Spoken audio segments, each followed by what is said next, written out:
نحمده ونصلي على رسوله الكريم أما بعد أحسن الكلام كلام الله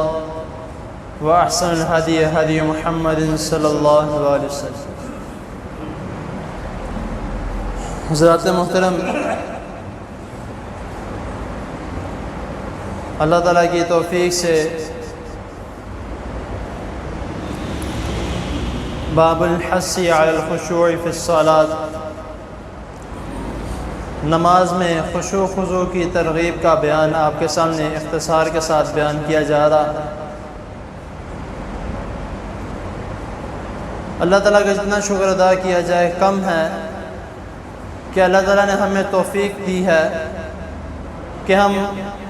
اس کے گھر میں آتے ہیں اور آ کے اللہ اور اس کے رسول صلی اللہ علیہ وسلم کی چند باتیں سنتے ہیں، اور ہمیں اسی نعمت کا شکریہ ادا کرتے ہوئے جو ہم باتیں سنتے ہیں ان پر عمل بھی کرنا چاہیے، کیونکہ بہت سے ایسے لوگ ہیں جو مسجد تک تو آ جاتے ہیں لیکن مسجد کے اندر نہیں آتے، تو وہ نہ تو بات سن سکتے ہیں اور نہ ہی آگے پہنچا سکتے ہیں۔ تو اسی لیے یہ اللہ تعالیٰ کی بہت بڑی نعمت ہے ہم پر، اللہ تعالیٰ کا بہت بڑا کرم ہے، اللہ تعالیٰ کی ہم پر بہت زیادہ رحمت ہے کہ اللہ تعالیٰ ہمیں توفیق دیتے ہیں کہ ہم مسجد میں آ جاتے ہیں۔ تو ہمیں کوشش یہ کرنی چاہیے کہ جو بات ہم سنیں اس پر خود بھی عمل کریں اور اس کے آگے بھی پہنچایا جائے۔ تو آج کا جو ہمارا سبق ہے وہ کچھ اس طرح سے ہے کہ اکثر اگر اس طرح ہوتا ہے کہ دو لوگ آپس میں بیٹھے ہوں اور وہ آہستہ آواز سے ایک دوسرے کی کان میں بات کر رہے ہیں، اب ظاہری سی بات ہے جو شخص کسی شخص کے کان میں بات کر رہا ہے،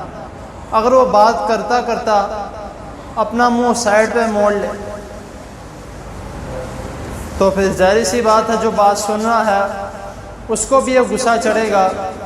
کہ یہ مجھ سے بات کر رہا ہے اور دھیان اس کا میری طرف نہیں ہے،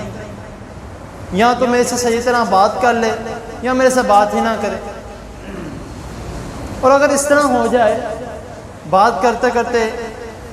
چھینک آ جائے یا یکدم کوئی چیز منہ میں آ جائے، وہ اسی کے سامنے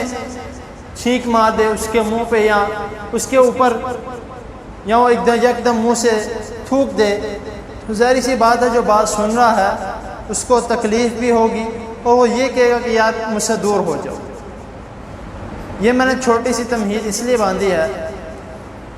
کہ نماز میں حدیث کے جو الفاظ ہیں کہ رسول اللہ صلی اللہ علیہ وسلم فرما رہے ہیں، بخاری کی حدیث ہے، حدیث نمبر 413 میں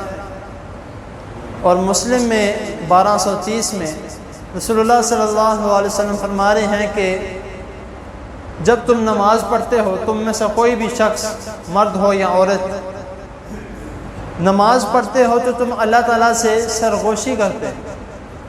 اللہ تعالیٰ کے سامنے راز و نیاز بیان کرتے۔ اب ہم نماز پڑھ رہے ہیں، سورۃ فاتحہ شروع کی ہے، سورۃ فاتحہ کیا ہے؟ دعا ہے۔ اس میں کیا آتا ہے؟ صرف اور صرف یہی آتا ہے کہ اے اللہ میں آپ سے یہ چیزیں مانگتا ہوں۔ اس کے بعد جب رکوع میں جاتے ہیں، رکوع میں اللہ تعالیٰ کی حمد و ثنا بیان کرتے ہیں، اپنے لیے بخشش بھی مانگ سکتے ہیں، سجدے میں جاتے ہیں تب بھی دعا پڑھتے ہیں، اپنے لیے بخشش بھی مانگ سکتے ہیں، تشہد میں بیٹھتے ہیں تب بھی دعا پڑھتے ہیں اور اس میں بھی بے شمار دعائیں پڑھ سکتے ہیں۔ یعنی کہ ہم پڑھے ہیں ساتھ والے کو نہیں پتہ ہم کون کون سی دعا اپنے لیے مانگ رہے ہیں۔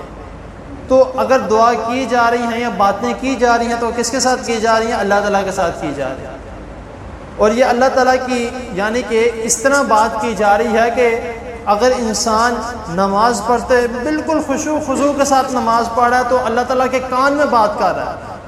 یعنی کہ اس طرح ہے کہ اللہ تعالیٰ کے کان میں اللہ اپنی جو باتیں ہیں، اپنے جو راز ہیں وہ اللہ تعالیٰ کے سامنے شیئر کر رہا ہے اللہ تعالیٰ کے ساتھ کہ اللہ میری یہ بات ہے، میری یہ دعا ہے، مجھے یہ چاہیے اور اللہ تعالیٰ کے ساتھ صرف بات کر رہا ہے اور کسی کے ساتھ بات نہیں کر رہا۔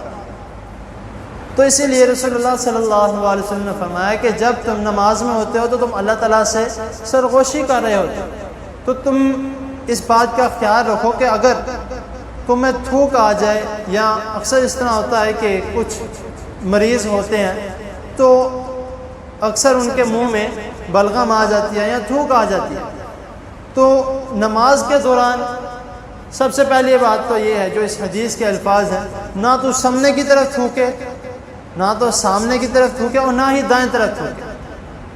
اب حدیث کے الفاظ ہیں کہ اگر تھوکنا ہے یا تو اپنے بائیں طرف تھوک لے یا اپنے پاؤں کے نیچے تھوک لے۔ اب ہم یہ سوچنے لگ جائیں، یہ پوچھنے لگ جائیں کہ بھائی بائیں طرف تھوکنے سے کیوں یا پاؤں کے نیچے تھوکنے سے کیوں، یہ اس کے بارے میں اس حدیث میں نہیں ہے، تو ہمیں جتنا بتایا جائے اس پر عمل کر لینا چاہیے۔ اور اب جدت آ گئی ہے، اگر کسی کو اس طرح کی کوئی مسئلہ ہوتا ہے، اس طرح کوئی پرابلم ہے، تو اس کو چاہیے کہ اپنی جیب میں یا تو رومال رکھے یا ٹیشو رکھے، کیونکہ پہلے دور میں تو جو جہاں پہ نماز پڑھی جاتی تھی یا تو نیچے مٹی ہوتی تھی یا پتھریلی زمین ہوتی تھی، اور نیچے تھوک پھینک کے اوپر پاؤں پھیر دو تو صاف ہو جاتی تھی، لیکن اب ہر مسجد میں صاف ہے، کلین ہے، صحیح اچھی سے اچھی چیزیں بچھی ہوئی ہیں، مسلح بچھے ہوئے ہیں، تو اس لیے کوشش یہ کرنی چاہیے کہ مسجد کو گندہ نہ کیا جائے، اپنی جیب میں رومال یا کوئی ایسی چیز رکھی جائے تو اسی سے صاف کر لیا جائے۔ تو یہ چند باتیں ہیں ہمیں خود بھی دیکھنی چاہیے، اور نماز کے دوران ہمیشہ کوشش کرنی چاہیے کہ خشوع خضوع کے ساتھ نماز پڑھی جائے، دھیان ادھر ادھر کرنا، کبھی کچھ سوچ کبھی کچھ سوچ، اس سے نماز خراب ہو جاتی ہے، برکت ختم ہو جاتی ہے۔ اللہ تعالیٰ کے حضور دعا ہے اللہ تعالیٰ ہمیں اپنی نمازوں میں خشوع خضوع پیدا کرنے کی توفیق عطا فرمائے۔ جزاک اللہ۔